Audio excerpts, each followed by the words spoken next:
जैसा कि आपने पिछले भाग में देखा, चुड़ैल बेचने वाली नमक सुजाता को रूप बदलकर नमक दे देती है और सुजाता उस नमक को अपने घर लेकर जाने लगती है और चुड़ैल बाद में कहती है, अब मैं सभी गांव वालों को ये जहरीली नमक बेचूंगी और इस गांव में कोई भी जिंदा नहीं बचेगा।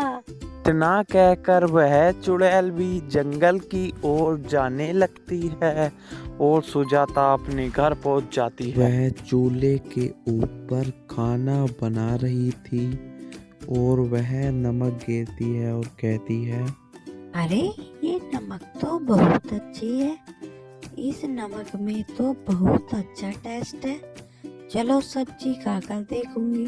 सुजाता वह सब्जी टेस्ट करती है, उसे वह सब्जी बहुत पसंद आती है। वह सब्जी बना ही रही थी, इतने में ही उसका पति आ जाता है और वह कहता है, सुनो सुजाता, इस बार तो गेहूं बहुत अच्छे दामों में बिके हैं और हमें बहुत अच्छी आमदनी भी हुई है। इसी बात पर तुम भोजन खिला दो। हाँ हाँ क्यों नहीं, बस रोटी बनने ही वाली है, थोड़ा इंतजार तो करो। सुजाता अपने पति को रोटी दे देती है और वह रोटी खाने लगता है। वह रोटी खाने के बाद सुजाता से कहता है, रे वाह, तुमने क्या स्वादिष्ट भोजन बनाया है। इस बात पर हम बाजार चलेंगे और हमें फसल में बहुत अच्छी आमदनी भी हुई है। मैं तुम्हारे लिए बहुत सारे कपड़े लाऊंगा। चलो शाम को बाजार में चलते हैं। सुजाता अपनी पति की बातों को सुनकर बहुत ज़्यादा खुश हो जाती है और कहती है, सुनिए जी, ये एक नमक का कमाल है, इस नमक को गिरने पर भोजन बहुत अच्छा और स्वादिष्ट हो जाता है। यह नमक हमारे गांव के बाहर एक सुंदर लड़की बेचने आती है। वो नमक थोड़ी महंगी तो है, लेकिन भोजन में बहुत अच्छा टेस्ट आ जाता है। आपने तो अभी अभी भोजन खाया है, क्यों, क्या कहते हो उस नमक के बारे में? सुजाता का पति बेड पर बैठा हुआ था, वह एकदम से नीचे गिर जाता है। सुजाता बहुत ज़्यादा घबरा जाती है, उसके कुछ भी समझ में नहीं आता। सुजाता अपने पति को उठाने की बहुत ज़्यादा कोशिश करती है, लेकिन उसका पति नहीं उठता। वह दूसरे गांव जाने लगती है।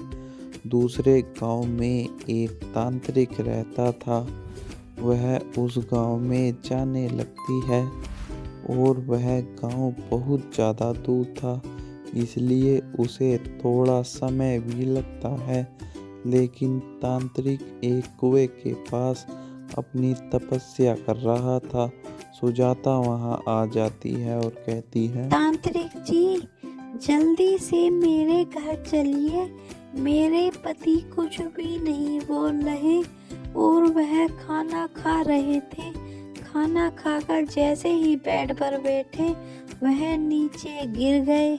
मेरी कुछ भी समझ में नहीं आ रहा। बच्चे, मैं तपस्या कर रहा था, तूने मेरी तपस्या भंग कर दी। ये तैने बहुत बड़ी गलती कर दी। अब मैं किसी को नहीं छोड़ूंगा। नहीं नहीं तांत्रिक जी, ऐसी कोई भी बात नहीं है। मेरा मकसद आपकी तपस्या भंग करना नहीं था। मेरे पति बहुत नाजुक हालत में हैं, इसलिए मैं आपके पास आई हूँ। एक बार मेरी बात का विश्वास करो। इतनी बात कहकर सुजाता वहाँ से चली जाती है। मुझे लगता है ये बच्ची मेरा पागल बना रही है। चलो चलकर एक बार देख लेता हूँ।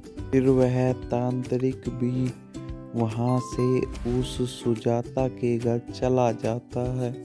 तांत्रिक और सुजाता वहाँ आ जाते हैं। तांत्रिक अपने मंत्रों का जाप कर कर सुजाता के पति को उठा देता है और उससे कहता है, बताओ बालक, तुम कैसे बेहोश हुए और तुम्हें इतने समय तक होश नहीं आया?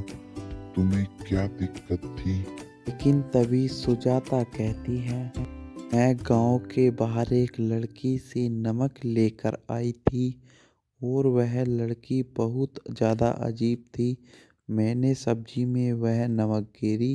जल्दी से मुझे उस नमक बेचने वाली लड़की के पास ले चलो, इस पर बहुत बुरा साया है। तांत्रिक उस लड़की की आंखों में देखता है और उसे समझ में आ जाता है कि यह एक चुड़ैल है। वह चुपचाप अपने मंत्रों का जाप करने लगता है और वह उसे कैद करने की कोशिश करता है, लेकिन चुड़ैल अपने असली रूप में आ जाती है और बड़ी मशक्कत के बाद तांत्रिक उसे एक बोतल में कैद कर देता है और कहता है, देख लिया तुमने, ये